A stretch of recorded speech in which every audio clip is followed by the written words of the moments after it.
Bueno, ahora tenemos... Muchísimas gracias, profesor Carlos Lasarte, por su brillante y amena exposición y por haberse ajustado al tiempo del que disponemos. Y ahora, antes de abrir el debate... tenemos... venga. No, van a venir los comunicantes. Van a venir los comunicantes. Y Agustín Herranz. Y... estos tres. Sí, se van a acercar Alejandro Bordana Ruiseco. Bordanava. Bordana, ay, perdona. Que no me... Venga, ponte aquí a mi lado, Alejandro. Carmen María Lázaro. Carmen María Lázaro. Palau. Y Agustina Herranz González. Creo que no hay ningún comunicante más, ¿verdad?, que quisiera exponer oralmente. Muy bien. Tiene la palabra Alejandro Bordanars y va... Bordanava. Ay, es que no lo veo bien. Perdóname. Bordanava. Sí. Vale, perdóname. Y nos va a hablar sobre el incumplimiento del régimen de guarda y custodia. Tiene la palabra. Sí, pues muchas gracias y buenos días a todos. Causa un poco de respeto hablar después de las grandes ponentes que me han precedido, pero intentaré hacerlo lo mejor posible. Bueno, he escogido una cuestión que se nos ha tratado con anterioridad a mis palabras y es el tema de abordar el tema del incumplimiento del régimen de guardia y custodia. A este respecto, primero hablaré de las consecuencias penales derivadas del incumplimiento del régimen de guardia y custodia y, en segundo lugar, trataré los daños morales derivados de dicho incumplimiento. Hay que ser conscientes de que el ejercicio del derecho de visitas exige tanto la colaboración de ambos progenitores, algo que no en todos los casos es fácil e incluso en ocasiones no es posible, pero además esta colaboración tiene que estar basada en el principio de la buena fe. Cuando esta buena fe o colaboración de los progenitores desaparece y el régimen de visitas fijados en sentencia de divorcio o separación deja de cumplirse en la forma prevista en la resolución judicial, nos encontramos en multitud de problemas que muchas veces no tienen otra solución que la vía judicial. Los incesantes pronunciamientos judiciales vertidos sobre la relación que deben mantener los hijos con los progenitores que no conviven con ellos ponen de relieve un dato desalentador pero indiscutible. Esto es que el pleito no pone fin al conflicto de la familia, ya que son elevadísimas las veces en las que nuevamente se acude al juzgado por un incumplimiento post-sentencia relativos al régimen de guardia y custodia y de comunicación y visitas, donde parece olvidarse el perjuicio e inestabilidad que estas desavenencias causan en el menor. El incumplimiento de estas obligaciones familiares constituye, pues, una infracción penal conforme a los artículos 618.2 y 622 del Código Penal. Sobre la preferente aplicación de uno u otro precepto, para el caso de incumplimientos referentes a guardia y custodia y regímenes de visitas, la jurisprudencia consultada no es pacífica. Sin embargo, predomina de forma mayoritaria la interpretación que revela que cuando es el progenitor que tiene la custodia el que infringe el régimen de visitas asignado al otro progenitor, habría que acudir a sancionarlo al artículo 618.2 del Código Penal. Por tanto, este precepto castiga la infracción o impedimento del régimen de visitas del padre no custodio, bueno, del padre o la madre. Y mientras que el artículo 622 del Código Penal ha de relacionarse con la infracción del régimen de custodia y a tal efecto se sostiene que no puede ser sujeto activo de la falta del artículo 622 del Código Penal el progenitor custodio y necesariamente ha de serlo el no custodio. Por lo tanto, la diferencia entre ambas faltas radica en cuál de los progenitores ha infringido el régimen, si bien el progenitor no custodio o el que detenta la custodia. La principal razón para diferenciar ambos tipos penales radica en que no cabe identificar el régimen de visitas con el régimen de custodias, ya que son cosas distintas aunque complementarias. Por el régimen de visitas no se trata de unas facultades inherentes a la guardia y custodia, pero sí que es consecuencia necesaria de la exclusión de estas de uno de los progenitores de la ruptura. Y a continuación me referiré a los daños morales del incumplimiento del régimen de guardia y custodia. La peculiaridad de nuestro sistema de responsabilidad civil extracontractual comporta que resulta competente uno u otro orden jurisdiccional en virtud o según sea el causante del daño, el particular o la administración pública. Por lo tanto, será competente el orden civil si el causante es un particular y el orden contencioso administrativo si el causante es la Administración. En este punto es obligatorio hacer mención a la sentencia del Tribunal Supremo 512/2009, sala primera de 30 de junio de 2009, que ha sido la base para el desarrollo jurisprudencial en este tema. Lo noticioso y la novedad que presenta esta sentencia es que por primera vez se reconoce la existencia de unos daños morales y se condena al pago de una indemnización por los mismos al cónyuge que había impedido el desarrollo del ejercicio de la guarda al otro, por las repercusiones producidas en torno a la imposibilidad de la relación de afectividad entre el padre no custodio y su hijo.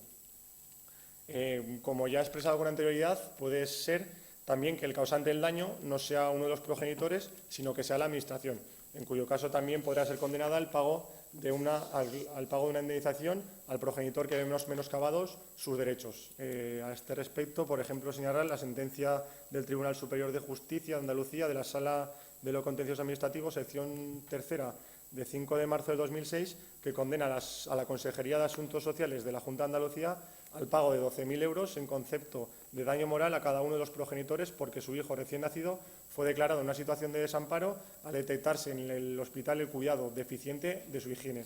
Y en este caso en concreto, pues permaneció fuera de custodia durante aproximadamente 823 días.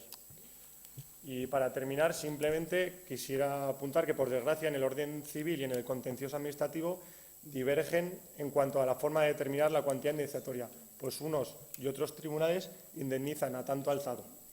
A pesar de que las indemnizaciones concedidas mantienen cierta coherencia, la ausencia de criterios de valoración económico del daño moral y la parca enumeración de los factores tomados en cuenta impiden la revisión de las bases indemnizatorias.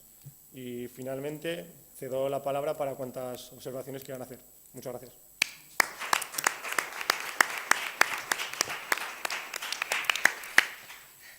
Muchas gracias, Alejandro, por tu exposición tan clara sobre el incumplimiento del régimen de guarda y custodia. Tiene la palabra ahora mi querida amiga y compañera Carmen Lázaro, que va a intervenir con la ponencia sobre criterios jurisprudenciales sobre educación y formación en la guarda y custodia de los hijos al amparo del Código Civil catalán. Bueno, pues tanto el Código Civil español como el Código Civil catalán señalan que los padres no solo tienen el deber de preocuparse por el alimento, vestido y alojamiento de los hijos, sino también educarles y proporcionarles una formación integral. Yo añadiría, pues, conforme a sus propios criterios, creencias o preferencias. En caso de crisis parental, por lo general las decisiones que afectan a la esfera personal del menor, que tengan una cierta trascendencia, no pueden decidirse unilateralmente por quien tenga la guarda del menor, ya que supondría un ejercicio encubierto de la potestad, sin capacidad de reacción por parte del otro progenitor no custodio ante hechos a veces consumados de difícil rectificación.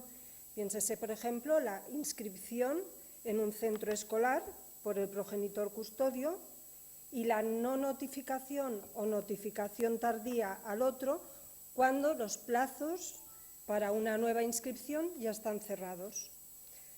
Es necesario, pues, o al menos deseable, que sean los dos titulares de la potestad parental quienes adopten decisiones de índole personal. En este sentido, si el proceso judicial es de mutuo acuerdo o interpuesto por uno con el consentimiento del otro, en Cataluña ha de ir acompañado de un convenio regulador y de un plan de parentalidad, como expuso ayer el profesor Carlos Villagrasa. El convenio regulador se referirá a aspectos como alojamiento, liquidación del régimen económico matrimonial, relaciones de los hijos con los hermanos y los abuelos, etc. Y el plan de parentalidad tiene reservado un contenido acotado y específico sobre guarda, cuidado y educación de los hijos, tanto de presente como de futuro. Respecto a la educación, el artículo 233.9 del Código Civil catalán recoge simplemente que los progenitores han de señalar el tipo de educación y las actividades extraescolares, formativas o de ocio. Este precepto del Código se ha plasmado en un modelo de plan de parentalidad elaborado por el Departamento de Justicia de la Generalitat, en el que se establece como puntos de acuerdo el señalar por parte de los progenitores si la enseñanza que recibirán los hijos será pública, privada o concertada, especificando en su caso el centro, y acordar que las actividades que no requieran una organización previa pues serán autorizadas por el progenitor con el que resida el hijo.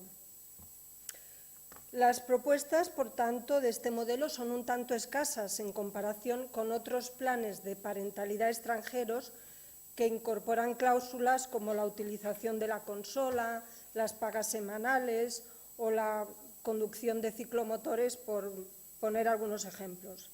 De todos modos, las propuestas que encierra el modelo de plan de parentalidad catalán no constituyen un numerus clausus, por las que pueden añadirse otras, ya que las decisiones que la tarea de educar y formar plantea son múltiples, variadas, cada día surgen nuevas, según la edad del hijo y los retos que la sociedad plantea. Hoy en día los padres no solo se enfrentan al cambio del colegio privado o público o viceversa, o un cambio en la educación religiosa de los hijos. También en una sociedad cada día más multicultural, las discrepancias pueden afectar, por ejemplo, a la utilización del velo islámico, o en una sociedad de consumo pueden surgir discusiones en torno a operaciones estéticas en menores, o supuestos más graves por su irreversibilidad, como la autorización o el ejercicio de la presión para el sometimiento a un aborto, etc. Bueno, el profesor Carlos Lasarte hablaba de la custodia sanitaria también compartida, sin contar con aspectos pues, más triviales, cotidianos, pero no desdeñables, como salidas nocturnas o el uso de las nuevas tecnologías, ordenadores, tablets, smartphones, etc. Sea cual sea el problema, lo cierto es que en un contexto de crisis matrimonial, los progenitores no se hallan en una predisposición adecuada para llegar a acuerdos o para ejecutarlos, ni en esta materia ni en cualquier otra. Por lo que no es infrecuente que las diferencias en materia de educación y formación, moral o religiosa, aunque sea como cuestión incidental, lleguen a los tribunales. En este sentido, pues no hay criterios jurisprudenciales con mayúsculas, sino más bien abundan resoluciones de la jurisprudencia menor, de audiencias provinciales y de juzgados, pero que se refieren a que hoy en día hay que tener en cuenta respetar los pactos iniciales homologados en los convenios reguladores a los que hubieran llegado los progenitores. Un segundo criterio sería la continuidad en la educación. No es razonable cambiar la orientación educativa en la que viene siendo educado el menor si no hay una causa que lo justifique, y el progenitor que desee el cambio deberá de probar que la educación inicial perjudicaba al menor. En tercer lugar, actuar según el principio de interés superior del menor, porque por un lado colisiona el derecho a la libertad religiosa de creer o no creer del progenitor con el interés de este. Y los tribunales siempre se pronuncian a favor del favor fili, pero ha de concretarse este principio, porque, como ya se ha dicho anteriormente, es un concepto jurídico indeterminado, en que esta educación no ha de provocar daños en la salud física o psíquica del menor. También exigen los tribunales que se acredite la existencia de un nexo causal entre el cambio, por ejemplo, en la orientación educativa o en las creencias con el perjuicio del menor. Establecen límites en la libertad religiosa de los progenitores o de creencias, límites que vienen dados por la legalidad y por el principio del orden público. Verbigracia pues La práctica de la ablación, obedeciendo a costumbres o a rituales, estaría prohibida. Y, por último, se tiene en cuenta la voluntad del menor si tiene suficiente madurez. En este sentido, si no la tiene, hay no pocas demandas en las que se pide que sea por parte de uno de los progenitores, que sea el menor, cuando llegue a la mayoría de edad, que decida por sí mismo la creencia religiosa que quiera tener, con lo cual abogan en favor de la abstención de los padres en los asuntos personales del menor. Pero hay algunas sentencias que indican que resulta conceptualmente difícil, por no decir imposible, que alguien que nunca ha estado en contacto, por ejemplo, con el hecho religioso, decida por el mero hecho de alcanzar la mayoría de edad, pues hacerse cristiano, musulmán, budista o de cualquier otra religión.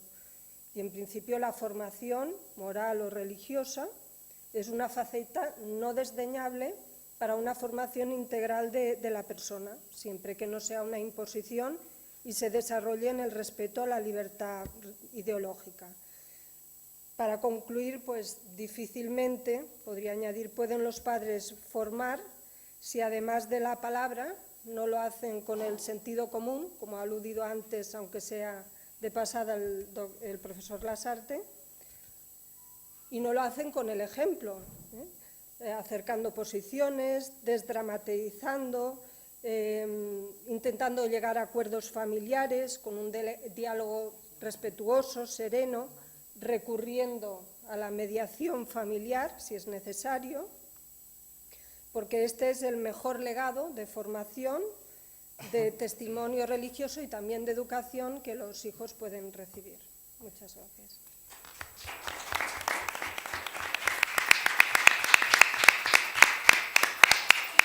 Muchísimas gracias, Carmen. Que alguien se ocupe de los aspectos personales y de la formación y educación de nuestros menores es muy importante desde el punto de vista jurídico. Muchas gracias. La siguiente ponente es Agustina Herrán González, que va a intervenir con una ponencia que se titula Guarda y custodia compartida hacia la unificación de criterios en el recurso de casación. Tienes la palabra. Muchas gracias. Buenas tardes. Mi colaboración efectivamente está dirigida pues, a intentar dar una visión eminentemente práctica de la necesidad de unificar, de que se proceda de alguna forma a la unificación de criterios en cuanto a la materia de guarda y custodia compartida. Digo desde un punto de vista eminentemente práctico, por cuanto soy abogada en ejercicio. Y como abogada en ejercicio, lo que me encuentro cada día en mi profesión es pues, resoluciones judiciales que atienden a los más diversos valoraciones, las más diversas valoraciones en las cuales se echa de menos pues, ese criterio, ese decálogo al que se ha hecho referencia ya en esta jornada, que entendemos que sería necesario, pues, sobre todo para proporcionar seguridad jurídica tanto a los justiciables como a los profesionales que intervenimos cada día ante juzgados y tribunales en defensa de los intereses de nuestros clientes. Y esa unificación de criterios entendemos que además es absolutamente necesaria por cuanto, en mi opinión, afecta a la igualdad de los justiciables, insistimos, a la igualdad de los hijos y a la igualdad del padre y de la madre, pero no solamente como derecho fundamental, sino también como valor superior del ordenamiento jurídico que proclama el artículo 1.1 de la Constitución. Es decir, es muy difícil explicarle a una persona por qué su vecino tiene una guarda y custodia compartida cuando se encuentra en una situación muy similar a la suya y, sin embargo, a él, porque le ha correspondido otro juzgado, se le ha dictado una resolución en la cual pues, no se ha valorado ni siquiera esa posibilidad. Esa unificación de criterios entendemos que efectivamente se debe llevar a cabo en primer lugar pues, a través de la legislación, pues, coordinando o haciendo coincidir de algún modo tanto la de territorio común como la de las diversas comunidades autónomas que han legislado al respecto. Pero desde luego ello no será suficiente si no se traduce en la unificación, en la aplicación de la ley. Digo esto porque, como tantas veces se ha repetido en este foro, la cuestión de la aplicación o la necesidad de respetar el supremo interés del menor está clara, nadie la discute, pero el hecho es que el supremo interés del menor no está definido en ningún precepto legal en qué consiste. Y, consiguientemente, al ser un concepto jurídico indeterminado, cada órgano judicial, cada operador jurídico que tiene que trabajar con él, pues lo interpreta o lo puede interpretar en un sentido absolutamente diverso. Consideramos, por tanto, que la unificación en la aplicación de la ley habrá de llevarse a cabo a través de la jurisprudencia del Tribunal Supremo, puesto que como tal es base suficiente para fundamentar el recurso de casación por interés casacional y porque además complementa nuestro ordenamiento jurídico. Como ya ha comentado anteriormente el profesor Lasarte, desde la sentencia 257/2013 de 29 de abril, esa jurisprudencia del Tribunal Supremo ha venido de algún modo a romper con el status quo anterior, de forma que establece o interpreta el artículo 92 del Código Civil de forma que debe considerarse que la guarda y custodia compartida es el régimen normal y deseable, salvo que, obviamente, concurran circunstancias concretas por las que no sea conveniente pues, aplicar ese criterio. Pero, insisto, se rompe de algún modo con el status quo, que además no se trata en este caso, es decir, el movimiento que se ha producido para pasar de la guarda y custodia a favor de uno de los progenitores a la guarda y custodia compartida se ha producido precisamente pues, en función de que hasta hace muy poco tiempo la inmensa mayoría de las resoluciones judiciales atribuían la guarda y custodia a la madre, con lo que ello conlleva en relación a no solamente a la guarda y custodia en sí misma, sino a pronunciamientos conexos inseparables de ese principal que es la guarda y custodia compartida. Se rompe, por tanto, con esta sentencia, con esta, entendemos que fundamental sentencia, número 257 de 2013, con esa práctica anterior de atribuir la guarda y custodia, insistimos, por estadística a favor de la madre y, como insistimos, ya se ha comentado anteriormente, pues a partir de ahora el régimen normal y deseable habrá de ser el de guarda y custodia compartida.